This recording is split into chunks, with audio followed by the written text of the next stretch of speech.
Quindi la Rodio era una società svizzera, insomma. No, italiana. Era italiana. Rodio era figlio di un pastore, era un livornese, Pastore figlio di un protestante. pastore protestante. Ho capito. Ma un'intelligenza no. Però la sede ce l'aveva in Svizzera. Eh? La sede della società era in Svizzera. La sede era prima, durante la guerra, in corso Buenos Aires, A Milano. a Milano. Bombardamento, allora è stata portata in un'altra parte. Quando ho cominciato io era in via Senato, sempre lì ai giardini di Milano. Sì. Via Senato è quella appena a nord di Monte Napoleone. E allora, Vai presso questa società di... ero con la ICOS La e ICOS. quando ho cominciato a conoscere un po' l'ambiente ho detto adesso vado a casa madre, anche perché già a Bormio lavoravamo, la Rodio lavorava alla centrale, mentre la ICOS lavorava in cima alla diga, capisci? La diga è a 2000 metri. Allora vado, quelli non volevano neanche lasciarmi 8 giorni, beh, ho detto 8-10 giorni, metà posto, ho fatto sta che ho preso servizio là e sono partito con la Rodio e da allora che ero appena laureato da un anno e mezzo, fino alla pensione, Sempre con la Rodio. da impiegato a dirigente, guarda che bella è. Sì, una bella carriera. Ed ero l'unico dirigente che all'estero. I miei compagni avevano tutti l'ufficio in sede. Un giorno arrivo, ogni 15-20 giorni ci si trova per la riunione dirigenti per discutere i programmi, no. In principio no, ma dopo con gli aerei da Atene in un'ora e tre quarti ero a Milano, da Catania un'ora e tre quarti. Allora, quando è cominciato il servizio buono di aerei, perché in principio è stata dura in Grecia con la macchina farti andare giù ai Termopili, eccetera, una roba bestiale. E poi Perché a un certo punto ti hanno mandato in Grecia, insomma. dopo finita quella diga Quella bella, diga in Valtellina. e quella è servita a me come lancio, capito? Perché l'offerta che mi hanno fatto è stata improvvisa, perché dicevo, wow, sono uno dei più giovani, degli ultimi arrivati, e invece mi hanno offerto di prendere la direzione di quella diga. Durante la costruzione di quella diga, che da 4 anni, con abbondante impegno, già 2 o 3 volte mi avevano detto, ma vai in Grecia tu? E io dicevo, no, perché voglio finire questo lavoro che è impegnativo. Per di più, dicevo, guardate, con la Edison avevamo il 33% del fatturato l'anno, è peccato non trattare. E c'era l'ingegner Marcello, che era il più grande progettista di dighe in Italia, lui è Semenza alla Sade, lui e la Edison. In Francia c'era quell'ingegnere che è morto quando c'è stata la frana del Fréjus in Francia. Siccome là sono responsabili anche i progettisti, è morto dopo 6 mesi di quando è andata giù la diga francese. E un altro era, non mi ricordo il nome, per cui abbiamo lavorato giù in Sudafrica nel fiume Vittoria che c'è giù, che è grande, enorme. Bene, allora vado alla Rodio, cominciano a mandarmi a destra e a sinistra e comincio a bisticciare con i nostri capi, perché io cercavo di sfruttare tutte le nozioni che avevo di idraulica e ragionare. Stavo facendo un lavoro, 2 cantierini, uno a Casale e uno a Morano Po, e viene giù un giorno il presidente, anzi un mio collega da Milano, mi telefona a dire come che va, che domani io so, con Gian Marconi, che era uno dei 2 capi, e lui si divertiva perché di tanto in tanto per uscire dalla sede veniva giù con la moglie, stava un giorno e diceva, E allora dico al mio capetto che avevo a Casale, guarda che quando arriva l'ingegnere capo, non dire niente, io non so niente, mi ha detto di fare così. Sto mangiando all'albergo che aspetto e mangio per modo di dire, capisci? Perché sono un po' un novellino anche dall'altra parte e vedo un troro, sembrava che fosse al funerale. Ho detto, questo ha parlato. Difatti, le prime parole del mio vicepresidente, mi meraviglio di lei che è laureata in idraulica. E guarda che mi ho cercato di esprimermi i menigi, sono abbastanza ancora efficiente di memoria, ma anche ho cercato. Fatto sta che mangiamo, io non mangio più, logico, perché quando uno il tuo capo nuovo e ti dice così, ti guarda dopo 8 denti della peata sul ladrillo, non ti pare. Torniamo in cantiere, gli operai sono tutti là con sigarette in bocca e dicevano non si può fare niente come mi ha detto lei ingegnere. A Marconi allora, al presidente. E allora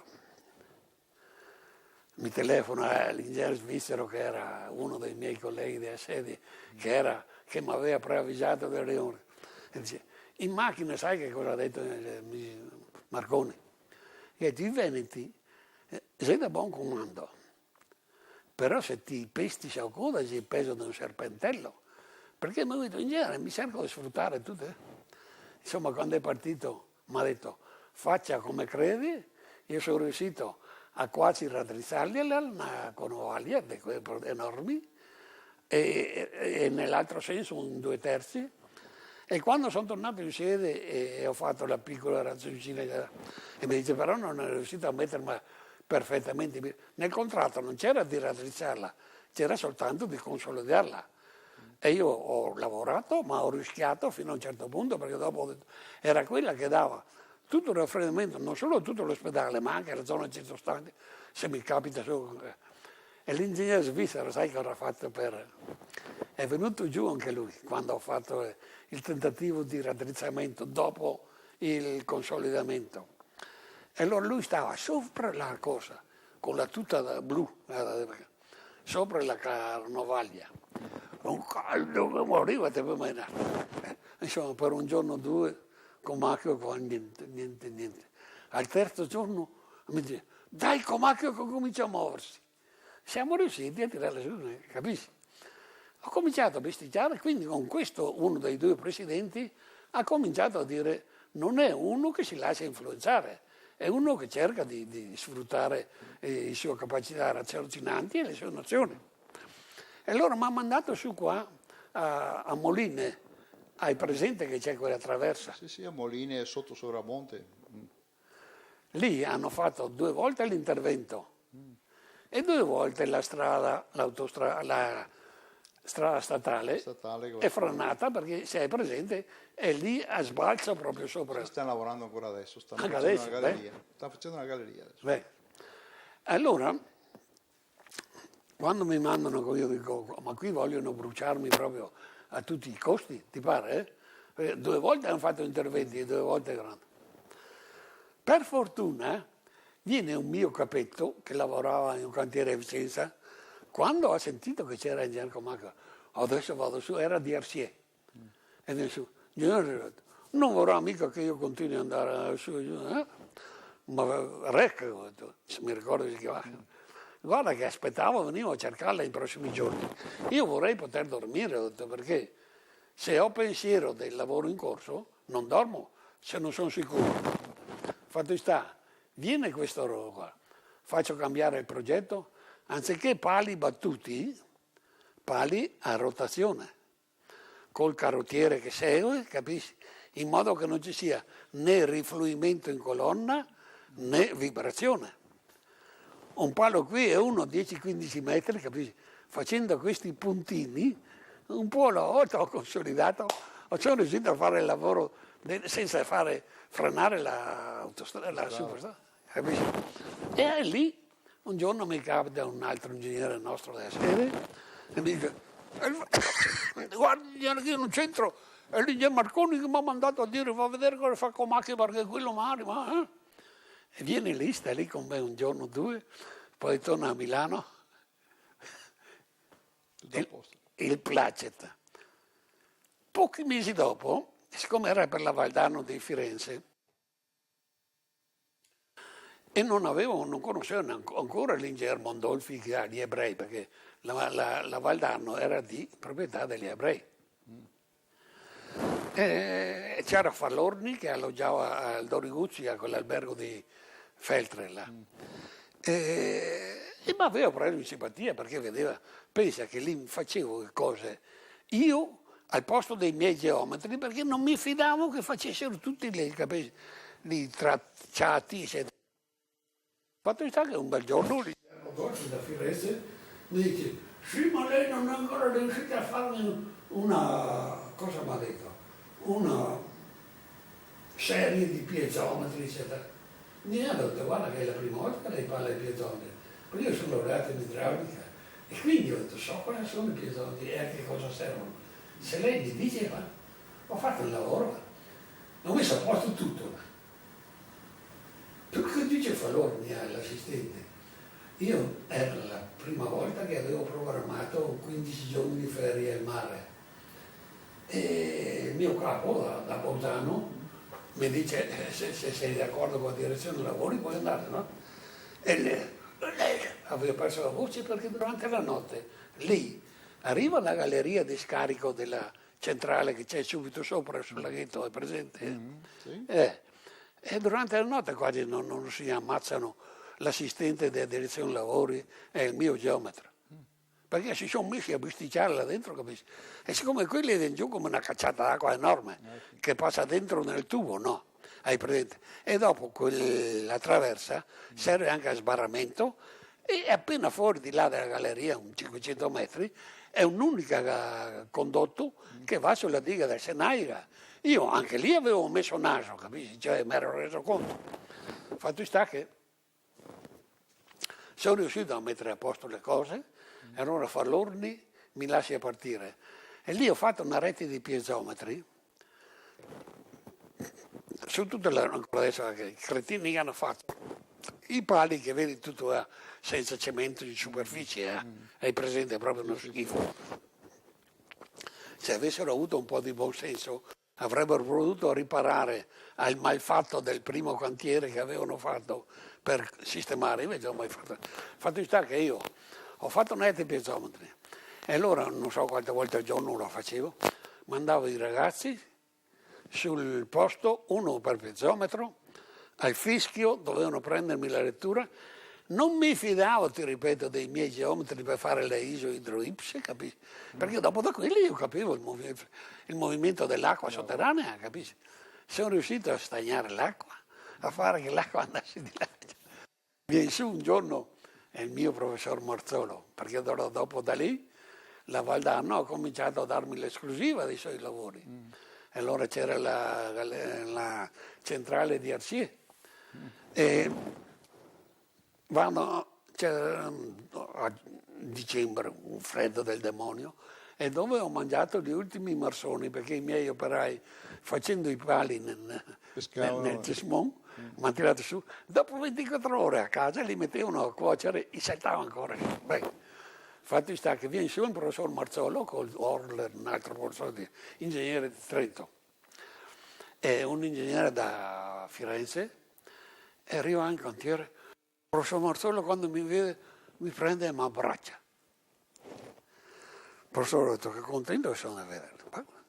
Non avevo ancora cominciato i rapporti post laurea con Marzolo, perché non avevo fatto ancora lavori troppo importanti o con relazioni. E mi dice, in macchina sentivo parlare dell'ingegnere Comacchio, ma non sapevo se era il mio. Dice, adesso sono. E allora ho detto, professore, guardi che quell'ingegnere lì vorrebbe farle fare questo, quell'altro vorrebbe fare quello, io vorrei fare questo, lei dice adesso. E insomma mi ha detto, andando via Lara, ho avuto il primo complimento e il più grande della mia vita. Non ho fatto mica uno sbaglio a dare il suo nome a Milano. Adesso Rino passiamo alla Svizzera. Voi avete una diga in Svizzera? Avete una diga, costruite una diga in Svizzera? Sì, la Val di Lei. La Val di Lei, che è un'operazione abbastanza complessa. È una bella, grande opera. In quell'occasione addirittura spostano i confini fra Italia e Svizzera.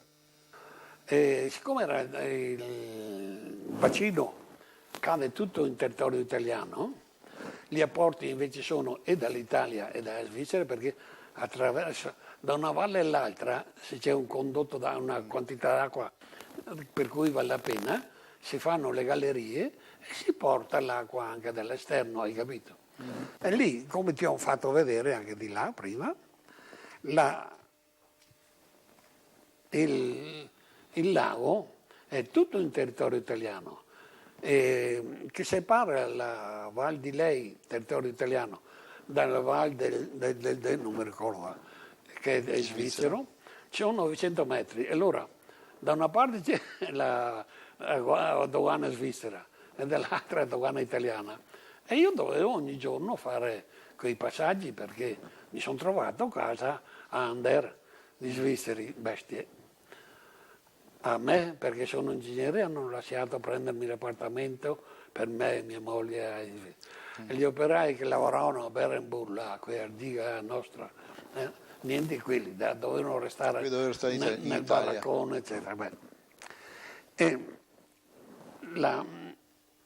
questi 900 metri erano territorio di passaggio.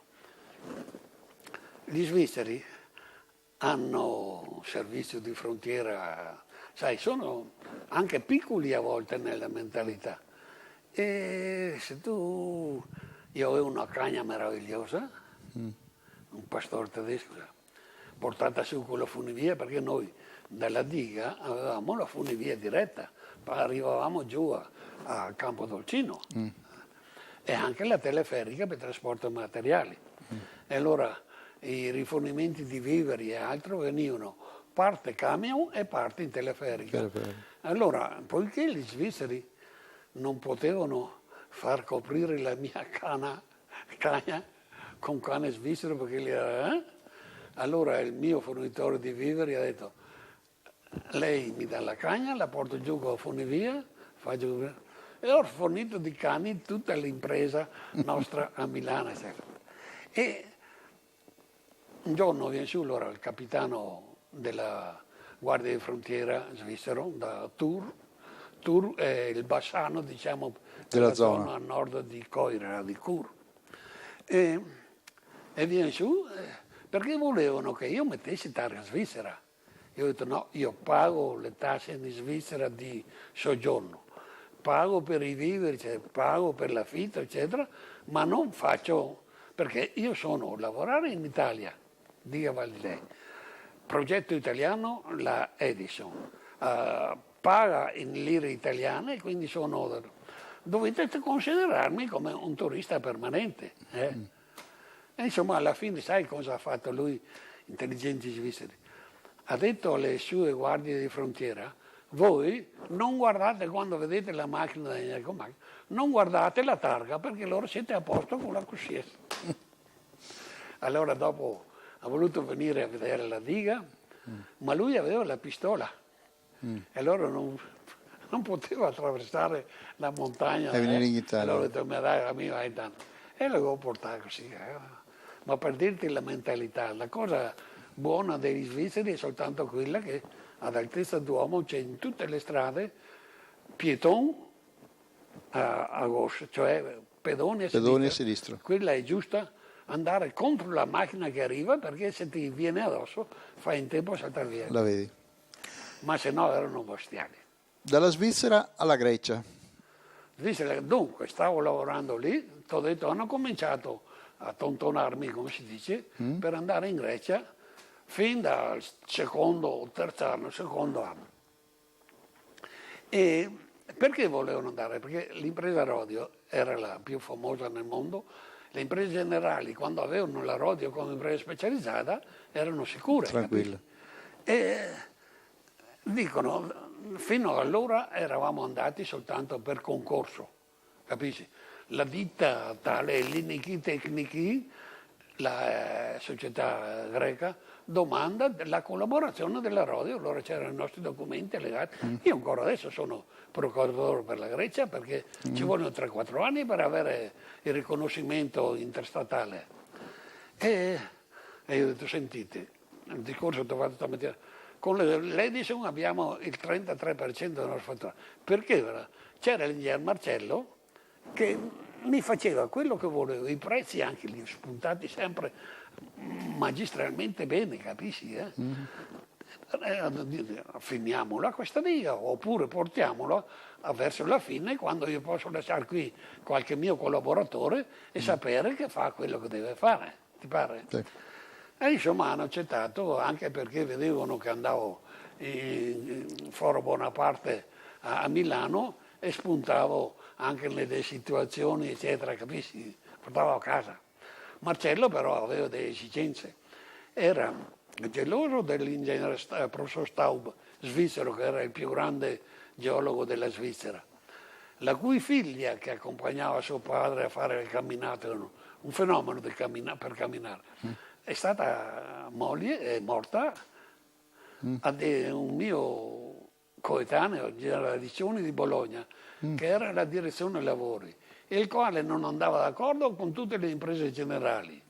E allora veniva dall'altra parte della valletta, lì dove abbiamo visto il lago, Sì. perché io avevo il cantiere dall'altra parte. E siccome avevo un geometra di Arezzo, e allora il padre mensilmente mandava su i prosciutti grossi, grandi, sai, di Toscana.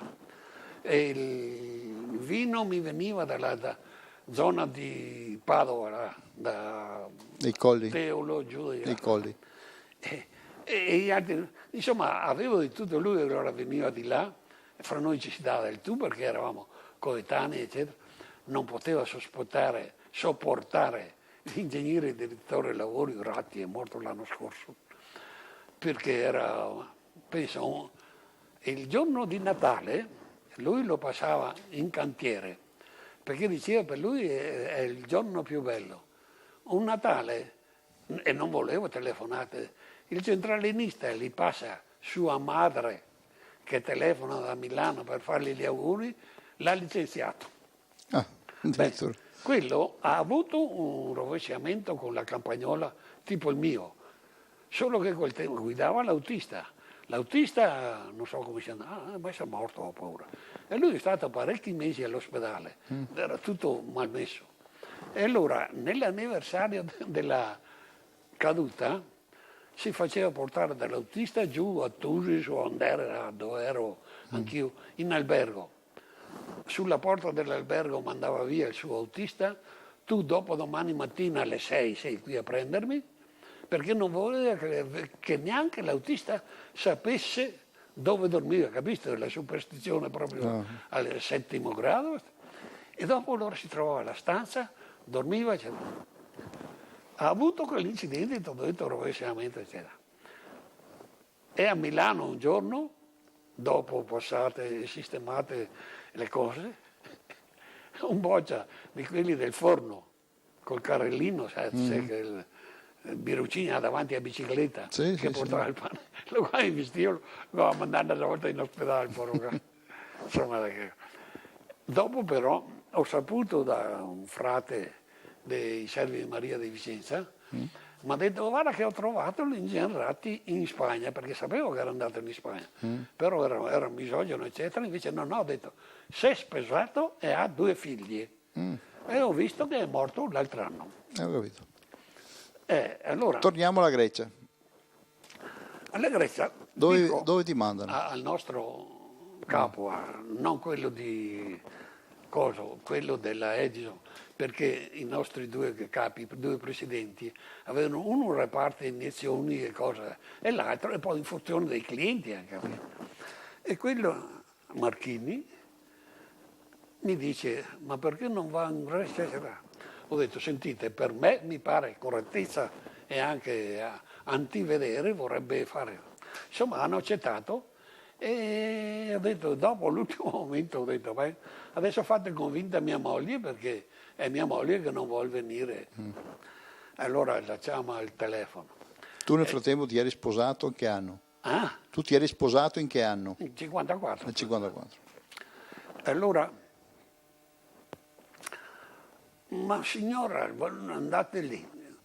Di suo marito ci fidiamo, quindi lei va lì nell'albergo, si trova nell'albergo, fa quello che vuole, va a abitare dove vuole. Io non so, se non vi va, tornate indietro.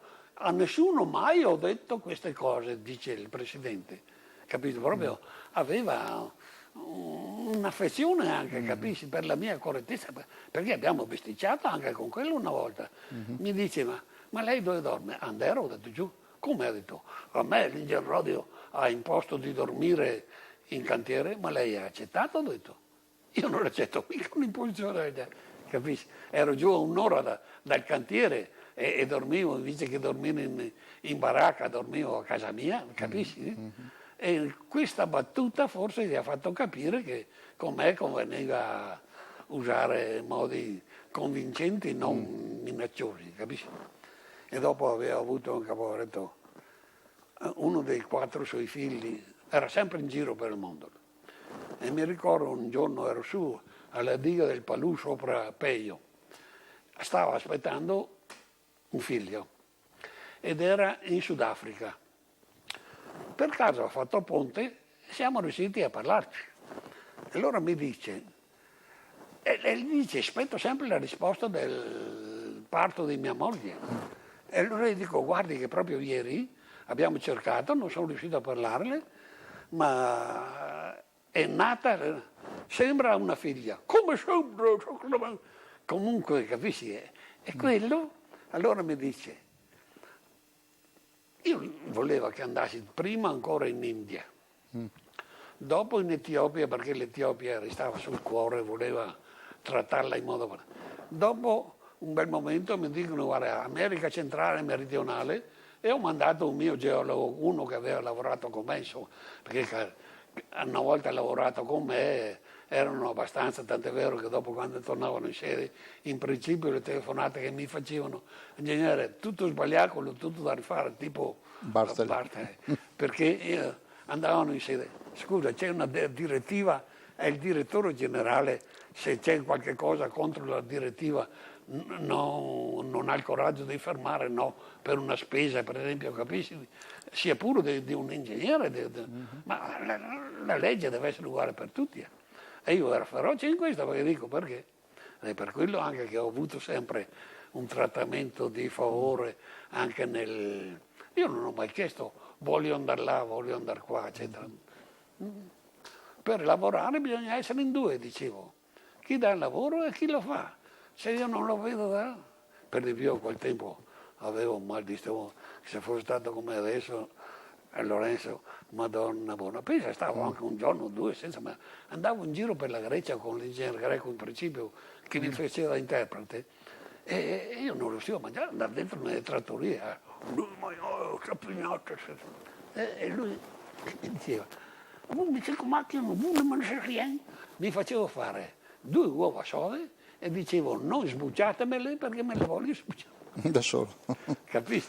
Andiamo lì e apriamo uno studio per dighe, gallerie, eccetera, eccetera, con la specializzazione della Rodio, capisci? Mi è andata bene, perché no, c'è un bel po' di cantieri, c'è anche un bel po' di soldi. Pensa a una diga, dunque c'era un ingegnere greco laureato in Italia, tipo quello che c'era a Rosà, Giannacopoulos, e si era laureato a Torino, su Tiriadis, mi ricordo il nome.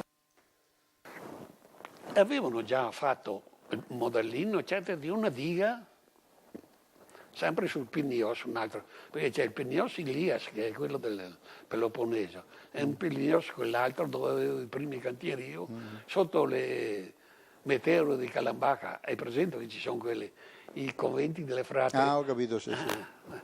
Era bella, dei bella. preti ortodossi, dei frati ortodossi. E avevano fatto questo già progetto di diga, già approvato ormai. E insomma, in breve sono riuscito a fregare la diga all'altra. Vengo su a Milano con 2 ingegneri greci, un professore all'università, Tassius, e l'altro Manos, mi pare si chiamasse, e li ho portati giù a Isola Serafini, dove stavamo facendo le paratie per quella grossa centrale sul fiume, sul Po, dove c'è grande quantità di acqua. Si usano quelle turbine, ho detto, per quantità e bassa pressione, mentre quando si è su, come da noi, Montaia. e li ho portati a vedere lì i lavori con le nostre macchine, i nostri brevetti anche, eccetera. E dopo siamo in sede a Milano E allora c'è il presidente, c'è il direttore generale, c'è il svizzero, perché Rodio aveva la holding a Zurigo, però l'amministratore anche della Rodio italiana doveva essere uno svizzero, perché c'era la Rodio, tu dopo se vuoi ti mostro, c'era la Rodio spagnola, la portoghese, che avevano dopo le influenze nelle zone di lingua, capisci? Sì, sì. Dopo c'era la Rodio austriaca, la Swiss Boring, che era la Rodio svizzera, capisci? Ma tutte autonome. Cioè. Fatto sta che di certa gente non si fidava, capisci? Comunque allora torno al mio presidente Marchini, il quale allora dopo, passando per andare, quando ho detto di sì, beh, provo ad andare in Grecia e vedo se mi trovo, se ce la faccio a resistere, perché a me spiace anche pagare il biglietto dell'aereo per niente se vado giù per star male. E andando a destra e a sinistra ho visto l'ambiente un pochino. Per conoscere un popolo, tu puoi leggere quanti libri vuoi, ti ci vuole tanto tempo, eccetera. Invece se ci vivi in mezzo un pochino e riesci a capire una qualche espressione, una qualche lingua, capisci? Vado, il primo cantiere l'avevo a Calambacca proprio sotto le meteore. E allora là vado in cantiere, 2 o 3 erano nostri italiani ancora della guerra che si erano fermati con gli Antartes, cioè i partigiani. I partigiani greci. Che ormai parlavano poco italiano anche, ma qui abbracciarti una faccia, una razza, eccetera, eccetera. E quindi ho cominciato a capire, dopo lì, non so, hai visto in un altro libro, ho trovato anche uno dei ragazzi di Marcos, quelli che Marcos portava via per rappresaglia quando ha fatto il colpo di Stato, sai, Marco era comunista, delegato e li ha portati in Romania, Bulgaria, eccetera. Ecco, uno di quelli, una mattina o una sera, non mi ricordo, in un cantiere in Tessalia, mi trovo e sento questo qui che parla un po' romancio, eccetera, e un po' alla volta sorride, era uno di quei ragazzi cresciuti all'estero e rapiti da Marcos su nell'Epiro. Marcos per tenere il popolo. Sì, sì, sì. Allora? Ma era finita ormai, quando arrivi tu era finita ormai la guerra civile? Sì, sono andato nel 61 io. Sì, sì. Ma era bello anche perché siamo stati salvati dalla coincidenza della nostra presenza con i tedeschi. I nostri erano latini e spartivano il rancio anche, mi ricordo a Corinto era una festa il rancio, perché c'era tutte le cose degli italiani e quelle dei greci, e tutti mangiare insieme. E in altre zone i tedeschi invece tagliavano addirittura le mani. Cioè. Siamo stati fortunati perché in principio una delle remore mie era anche quella, cosa andiamo a fare in Grecia, che volevamo spezzare i reni alla Grecia. Occuparla. Comunque quando ho cominciato, mi ricordo che dopo 3 anni, sono riuscito a firmare il primo contratto in Grecia senza bisogno dell'interprete. Quindi avevi ormai acquisito la lingua? Avevi ormai acquisito la lingua? 3 anni. 3 anni. Ma che Quanti cantieri hai tenuto in che Grecia? fatica, Quanti cantieri hai tenuto in Grecia? In Grecia 26 o 27 mi 26 cantieri. A un certo punto c'è il colpo di Stato di Colonnelli, tu dove sei? Sei lì o sei qua? No, sono partito pochi giorni dopo. Pochi giorni dopo? Perché ho telefonato alla nostra direzione e ho detto: volete che stia qui a fare il villeggiatura o torno a casa? Perché se adesso sto qui, quando c'è un colpo di Stato del genere, una nazione miserabile come la Grecia non riceve più Varsano. Chiaro. E se arrivano 100, ci sono 150 greci che si buttano addosso, no? Giusto, no? E allora ho cominciato un po' a bisticciare, anche perché avevo ancora cantieri in corso, capisci? E quindi mi ricordo che lavoravamo con una ditta greca già in Iraq. E da Milano facevano telefonare a me, a quegli ingegneri, perché avevo lavorato con loro in Grecia, capisci? E allora a volte dovevo andare giù a Atene nei giorni in cui loro tornavano anche dopo venuto via, Dall'Iraq. per riallacciare e parlarci chiaro, insomma, ecco. E quindi dopo quel colpo di Stato torni in Italia. No, sono tornato e allora volevo farmi un po', avevo 99 giorni di ferie da fare, perché purtroppo quando uno si butta sul lavoro e vuole essere responsabile, io non ce la facevo più ormai, non riuscivo più a dormire neanche con tutte le pillole che prendevo, eccetera, niente. E ora dico a Marchini, mi pare, uno dei due, o mi manda giù un giovane ingegnere e un geologo che stiano qui un po' di giorni con me e poi si prendono la conduzione per un po' di tempo finché mi rimetto, perché ho detto guardi, non riesco neanche più a dormire la notte, un giorno o altro faccio un pasticciaccio e allora è finita. Insomma si fa convinto, mi manda giù un ingegnere e un geologo, stiamo 2 o 3 giorni insieme, pochi giorni dopo io parto, vengo a Milano e lui mi manda per la visita di controllo dal professor De Maio, un suo vecchio amico di origine greca, ma che aveva studiato a Milano e che lavorava a Milano. E mi dice vada da questo De Maio e sentiamo cosa dice. Quello scrive una lettera, me la lascia aperta perché la lega, no? E gli dice guarda che se vuoi disporre del tuo ingegnere Comacchio lo devi lasciare per un mese senza neanche un colpo di telefono. E allora ho preso con mio compare medico, uno dei 3 che ti dicevo che da Milano mi aveva chiamato, Ferronato, e che noi abbiamo qua. Io e mia moglie e lui con sua moglie siamo partiti e abbiamo fatto Francia e Spagna, ma 20 giorni di Spagna senza più nessuno Tranquillo. che ti rompesse, eccetera. E mi sono rimesso bene. E allora dopo sono tornato in Italia e ho fatto 9 anni di Sicilia e Calabria, senza un attentato della mafia. Perché, te l'ho detto, Sì.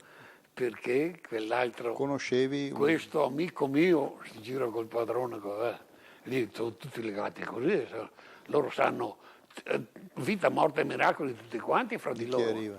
E quando non parlano è perché proprio non vogliono, ma se no saranno.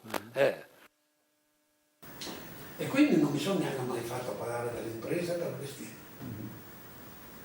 Quanti cantieri in Sicilia? 9 anni. 9 anni di cantieri. Sicilia e Calabria. Tu vivevi a Catania? A Catania fisso, con l'ufficio fisso. E avevo tutti questi impegni anche perché era in una botte. C'è stato un momento in cui hanno appaltato 20 lotti di autostrada da Catania a Palermo, quindi ti puoi immaginare, io avevo la possibilità, prima di tutto la migliore impresa specializzata, mi sceglievo i cantieri dove avevo lavori che più mi piacevano e mi interessavano e più erano ostici per gli altri, capisci? E ho fatto una fortuna. E lì guadagnato. No, perché ho preso soldi quanto volevo, insomma, ecco. E quindi un giorno o 2 in ufficio a Catania e se no dopo in giro per i cantieri, e dopo soprattutto a Roma, a Milano poco, ma a Roma per il contrario, là è una bella poggia, capisci? E ho avuto quella soddisfazione, finita la guerra, e finiti i colonnelli, che il governo greco mi chiama, quella bella sensazione. Ti richiama ancora in Grecia. E sei tornato? Sì, sono tornato. Una diga, sai come l'ho fatta? Te l'ho detto una volta. Sì. L'ho fatta buona parte in Italia perché facevo, sì, no, una settimana al mese. Settimana giù e lì mettevo un mio geologo, 2 o 3 capitoli miei, eccetera. Con la teleselezione andavamo bene, ogni sera mi facevano una telefonata, se occorreva partivo il giorno dopo ero sul posto, capisci? E l'altro invece vicino a Olimpia, qui là ci sono stato, anche perché avevo una squadra di... Che anno era? Ti ricordi che anno? Cosa? 77, 77. 78, 77.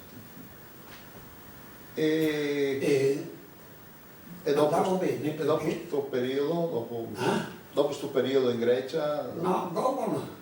Venivano, ti ho detto, quelli di Atene, di Firenze, ho capito. da Valdarno, dovevano fare la centrale di Livorno. E vengono su un giorno l'ingegnere Mondolfi e Orler era il consulente di Trento, In Trento.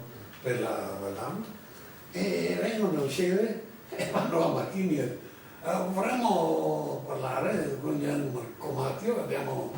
ma Comacchio ha detto, in Grecia adesso è già lì da qualche anno.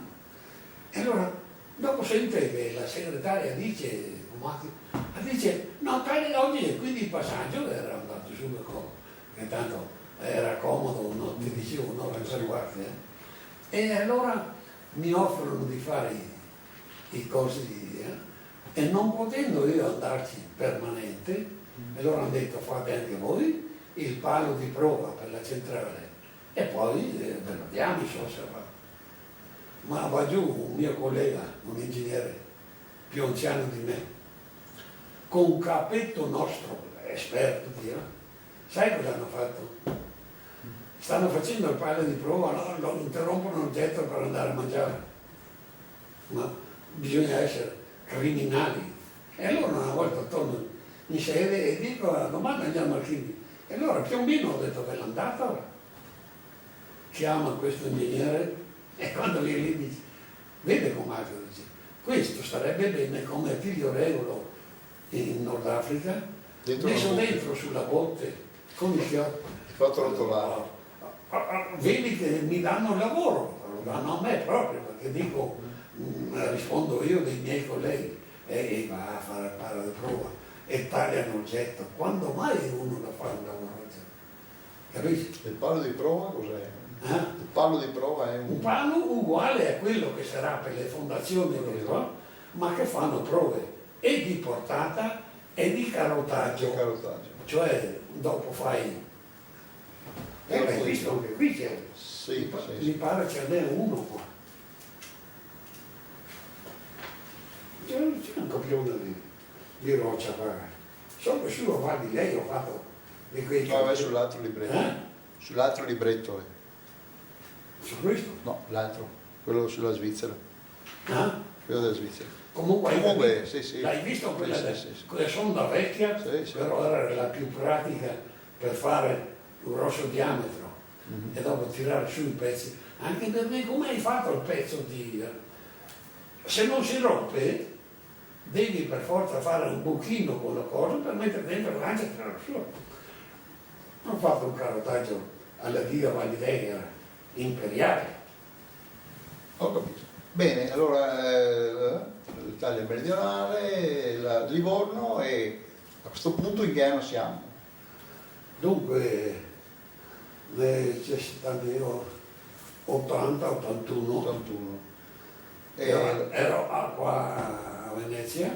Qui a Venezia. A Venezia le ultime righe non te le ho trascritte là perché insomma non ne potevo più del magistrato alle acque. Proprio di Venezia. Una roba, Quello di Venezia, sì. Presidente era un pisano. Tu sai perché ho detto meglio morto in casa che un pisano. Che un pisano. E quello, stesso scherzo mi ha fatto la casa a mezzogiorno giù quando ero in meridione, mi manda a chiamare, guarda, ma lì non si può sapere, dice perché prima c'era il suo collega che partecipava sempre alle gare d'appalto e lei non aveva. Perché dico? Perché devo perdere tempo e prendervi in giro? Se i vostri prezzi per me non sono remunerativi, non posso lavorare sotto costo. Riserve mentali non le ho, quindi non vi faccio offerte.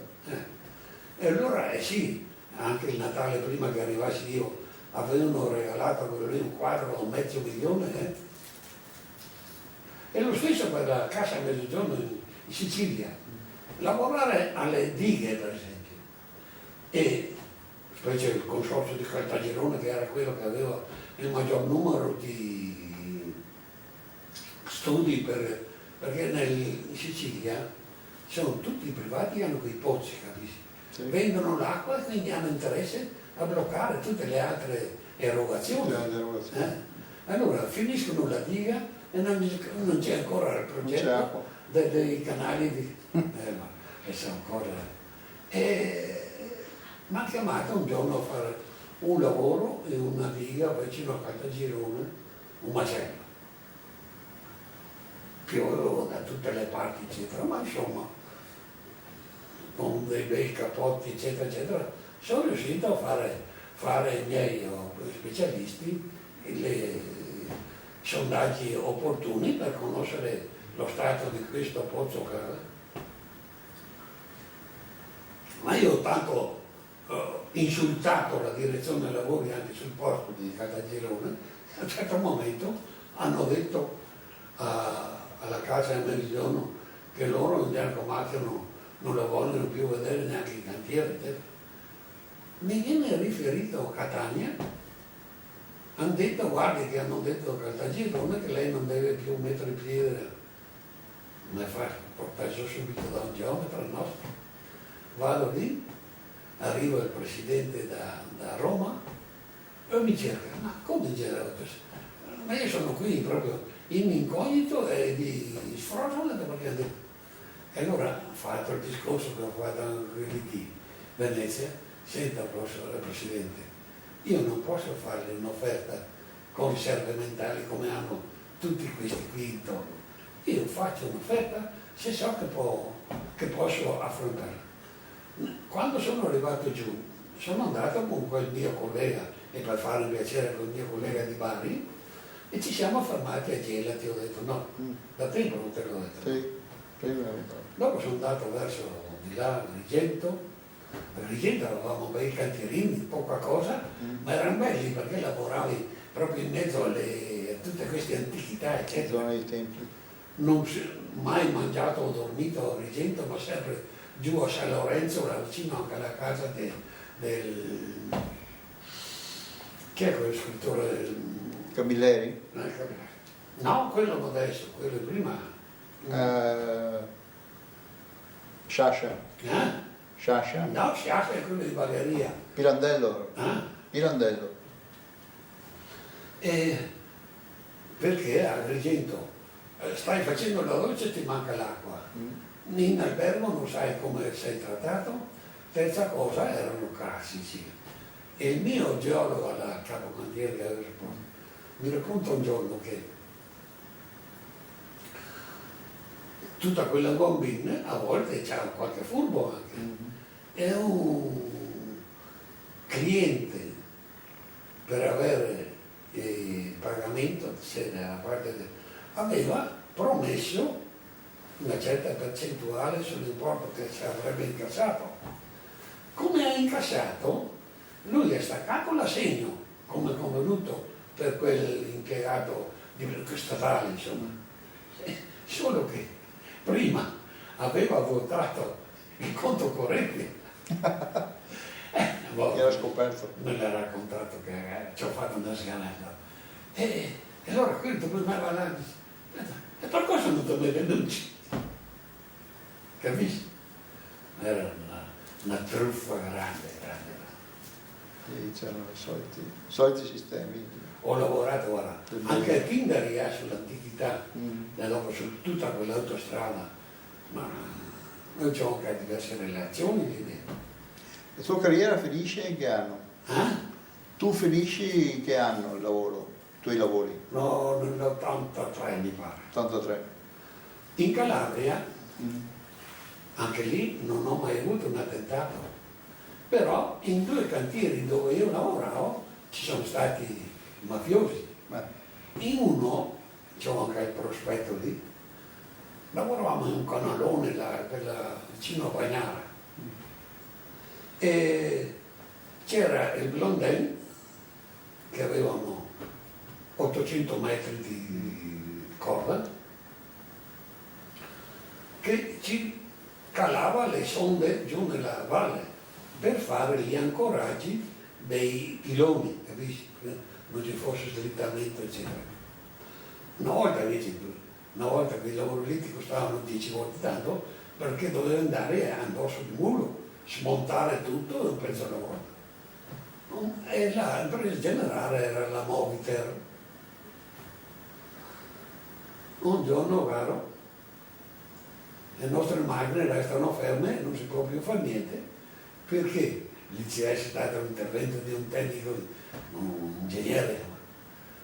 Il motovariatore del Blondin è fatto in modo, ha caratteristiche da soddisfare sia la lunghezza sia la corda, e quello me l'ha messo in posto, per cui con una sciocchezza di plastico mi ha messo 40 giorni senza quello.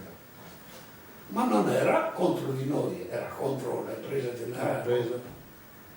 Quel giovane ingegnere lì era laureato da pochi anni, ma insomma ha raccontato alla televisione quello che abbiamo sganasciato quella sera, perché avevamo paura per lui, adesso lei ti fa pagare. E lì facevamo soltanto noi, una volta all'anno a Santa Barbara, una gran festa, e allora omaggio anche ai vari compresi, perché c'era il maresciallo in pensione con 2 o 3 che facevano la guardia come antimafia, capisci? E allora a quelli davamo, dopo 3 anni, il panettone, eccetera. E quando la bottiglia, eccetera. E quando veniva quel giorno lì diceva, non può mica lamentarsi lei, non le abbiamo mai chiesto niente, non le abbiamo mai fatto nessuno. L'abbiamo protetto da tutti gli scherzi, eccetera. E quindi lì abbiamo... Il più grosso è stato giù a Saline Ionica, proprio sotto Reggio, dove l'Italia fa così. Lì c'era un impianto che doveva produrre certe proteine con brevetto giapponese. Costi enormi. L'impresa di Milano, l'impresa generale, per cui ti ho detto, noi siamo impresa specializzata, non facciamo neanche un metro cubo di calcestruzzo, anche quando facciamo i pali grosso diametro, deve essere l'impresa che ci dà il calcestruzzo, perché se no ci lasciamo distogliere, capisci? E per di più noi stessi veniamo distolti in quella che è forma mentis. Fatto sta che stiamo facendo i pali una sera, una notte, della prima ciminiera, mi pare. La ciminiera la facevano in una ditta austriaca. Noi portavamo il plateone, poi partiva. Una notte sono su pochi metri, i miei stanno lavorando sull'altra ciminiera per fare i pali. Sono stato No, i mitragliette dei mafiosi. Ha sparato. Allora hanno detto, questa sera, questa notte abbiamo sparato in aria, la prossima volta spariamo a bersaglio. Non hanno più lavorato, perché cosa c'era? Aspettavamo il cemento per i pali e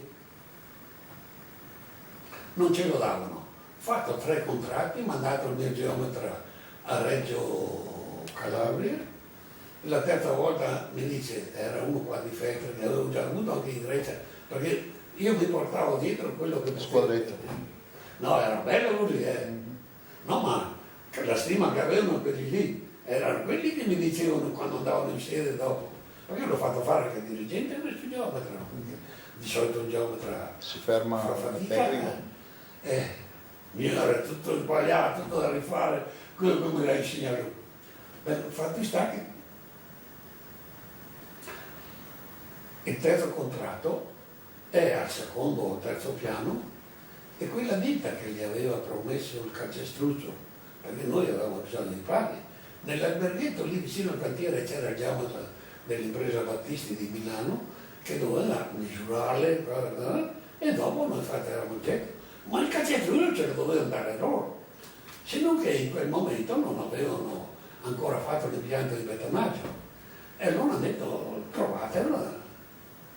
Le imprese di Reggio Calabria, eppure eravamo a 7 km 8, non ci hanno dato calcestruzzo. Nessuno era. Lo sai perché?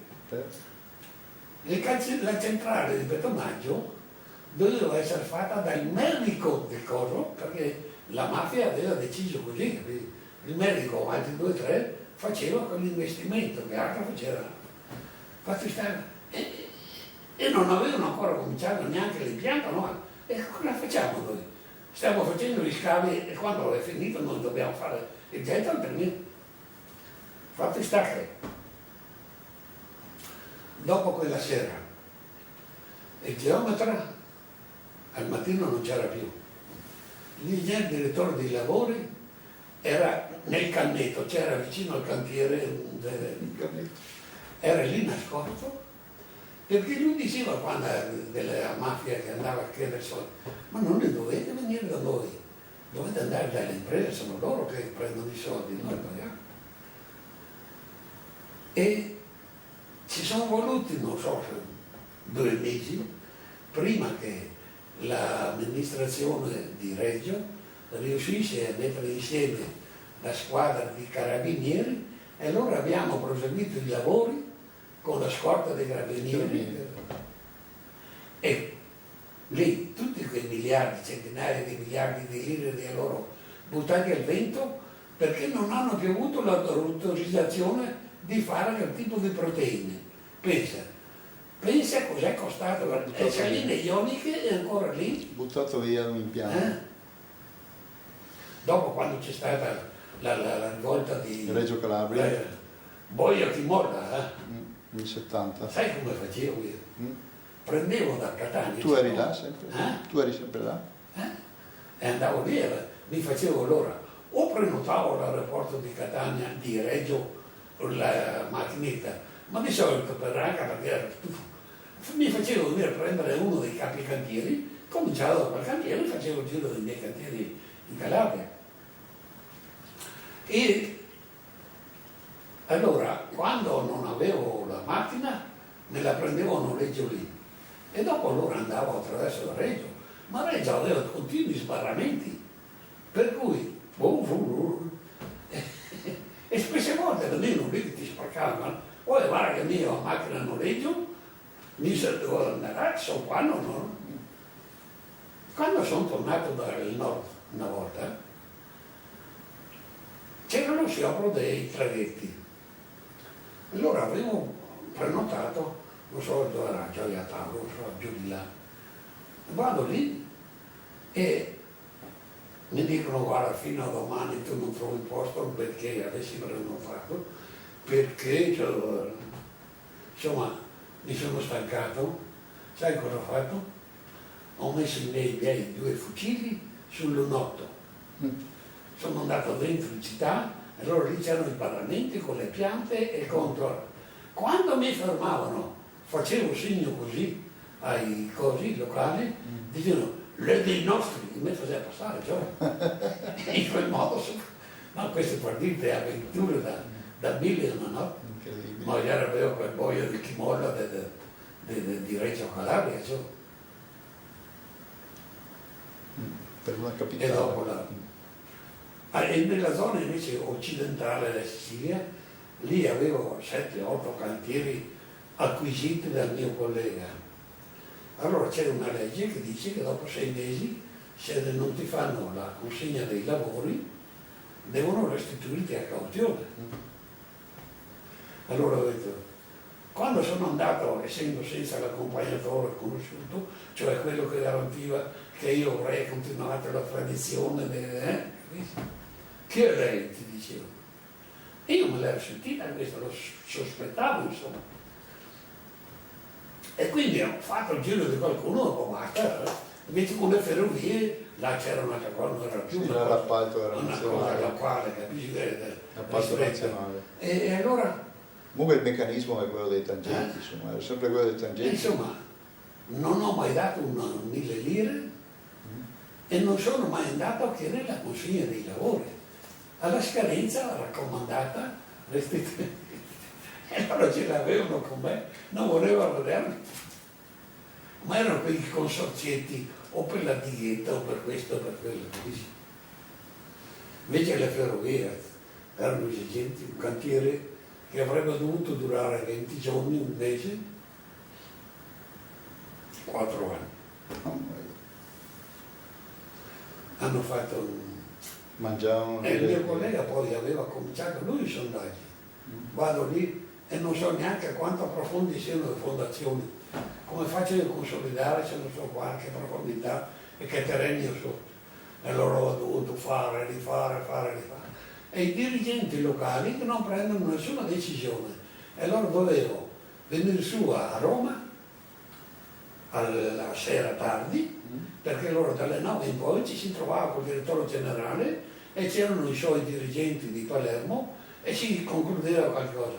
Altrimenti, e allora lui ce l'aveva, si incazzava con me e diceva, e lei la pecora nera, forse sono io che rispondo della vita dei miei operai, sono io che rispondo delle entrate. Quello lì è andato in pensione, per dirti, mi mandava per qualche tempo gli auguri prima che gli mandassi io a Natale, capisci? Perché benché dicessi a pecora nera, ma lui capiva che ero. Io ho fatto fare quelle spese. Mi ricordo quando in riunione della direzione ho detto là, meglio perdiamo la cauzione che era di 400-500 milioni di lire, non so. Il Presidente, la radio non ha mai abbandonato un lavoro. E allora ho detto andiamo avanti. Guardate, ho detto che qui ci rimettiamo al 50%. Abbiamo fatto in totale 400 milioni, preso a poco di fatturato, 250 sono del rimborso e il resto era rimessi. Però la radio era la radio. Però la radio era la radio. Quindi tu finisci negli anni 80, 84, insomma. Qui ho dato le dimissioni a Venezia. Sì. Perché sai cosa facevo? Questi venivano a cercarmi solo una volta 2 settimane con la lancia, dai che andiamo a vedere quel lavoro. Invece era per andare all'isola di Burano, dove c'è il ristorante da romano, dove si mangia il brovetto della romana, che è una fantastica, e la lancia del magistrato e la giornata di impegno dell'ingegnere era una missione. Sai cosa mi ha fatto una volta un ingegnere proprio di quelli del è magistrato? venuto a trovarmi in casa. Qua? Qua. A che tempo? Sì, qua a casa. E allora ha cominciato, lui credeva che fossi della vecchia stoffa, ha cominciato a dirmi dove vado, qua vedo il macellaio. E ho detto, ma a me piacerebbe, insomma, perché gli facessi preparare un quarto di bestia. Io ho capito il bello del cura, capisci? Mi sono umiliato, andare al macellaio e dire a prepararmi, con la nota. Aveva bisogno del quarto di bestia. Aveva bisogno del quarto di bestia. Sì, abitava a Mestre. E quando vado a portarmi per mandare anche una bella umiliazione per me, no? Da fare, neanche fosse un galoppino, capisci? E poi quando sono lì non tira mica fuori il blocchetto di assegni per pagarmi. E io dico qua la nota. E allora si gira con sua moglie sperando che io intervenga prima della fine, dice tu il blocchetto vai a fare assegni. E in più è venuto a chiedermi la carne. Capisci, sono tutte cose che mi pare quando sono arrivato su da dove era là, non ricordo neanche. E sono andato la prima volta al genio civile di Treviso. C'era lì un mio compagno di scuola che era capo del servizio. E lì sentire che parlavano in dialetto, eccetera. Quando io da anni a non avevo la difficoltà di dover parlare diverse lingue, di dovermi arrangiare in queste cose, di dover tenere, di non essermi capito, eccetera. Allora, sicuramente non è quello che volevo sapere questa gente. Quando sono tornato su per venire fisso a Venezia, da un po' di tempo non andavo più da Marzolo, perché era stato colpito dalla Parkinson e non ce la facevo a sopportare, perché prima se no, quando tornavo male, cioè, soprattutto certe pubblicazioni nostre interessanti, lui si divertiva anche, gli interessavano insomma queste cose. E trovo lì i miei crostani. Conta che non vedo il professor Marzolo, ho detto Bertocco perché saranno un anno e mezzo, ho detto che non va, non so che non andare, non vi ha fatto. Monsignor Matto, eccetera, eccetera, eccetera, ciappa non si neanche niente. Io dico, Francesco, c'è qui il tuo ingegner Comacchio, vuole che venga a salutare. E sono dovuto andare, ci ha messo un quarto d'ora, poveretta, a venire dalla camera. E prima era abituato che riportava a volte anche qualche omaggino proprio straordinaria roba fuori po' norma, capisci? Anche lui ha ceduto. Bene, e qui finisce un po' tutta la tua vicenda professionale. Scrivere all'estero lo farò. È tutto registrato. Succede che dopo torni qua e fai il pensionato e ritrovi i partigiani. Quando torni qua dopo ritrovi i partigiani. No, ma è un'altra storia poi. Qui mi sono tanto annoiato Sì. perché ho visto che i furbi hanno fatto strada. hanno fatto strada. Quando ti trovavo per lì, Non facciamo nomi. Non facciamo nomi.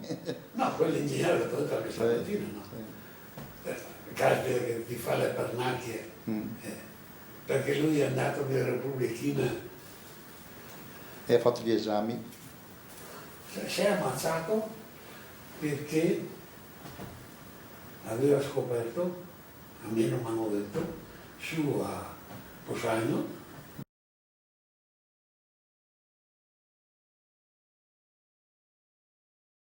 e Livaggio è ancora vivo, Sì.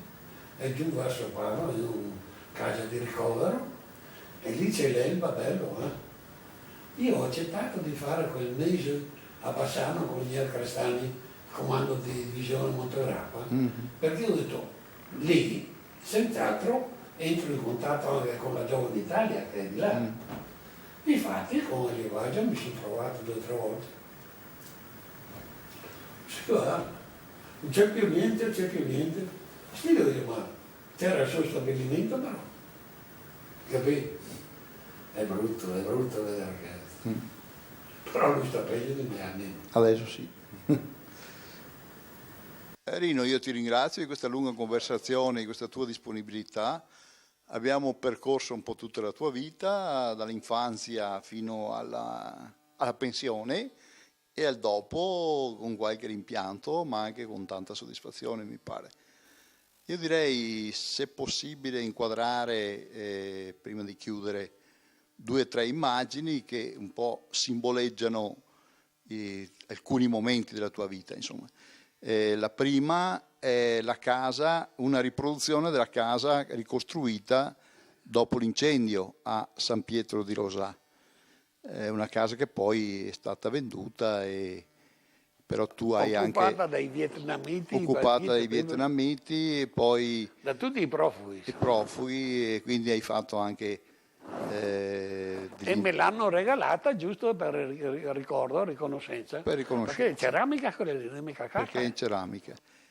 E sappiamo che anche hai dato del terreno alla parrocchia, hanno costruito una barchessa dove si ritrovano i cittadini di San Pietro di Rosà quando fanno festa, hai regalato anche un'area verde e quindi la tua generosità è conosciuta direi nel comune di Rosà.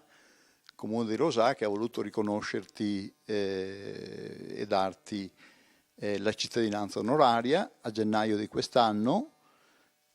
Poi c'è il diploma di laurea, una laurea molto sudata e ben meritata in ingegneria idraulica all'Università di Padova.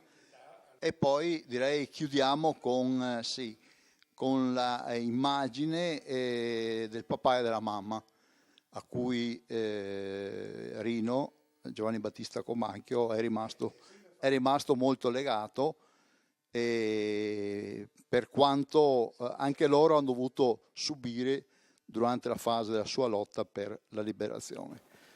Di nuovo Rino ti ringrazio, spero che questa conversazione sia utile a quanti vorranno ripercorrere questa tua pagina di vita. Grazie.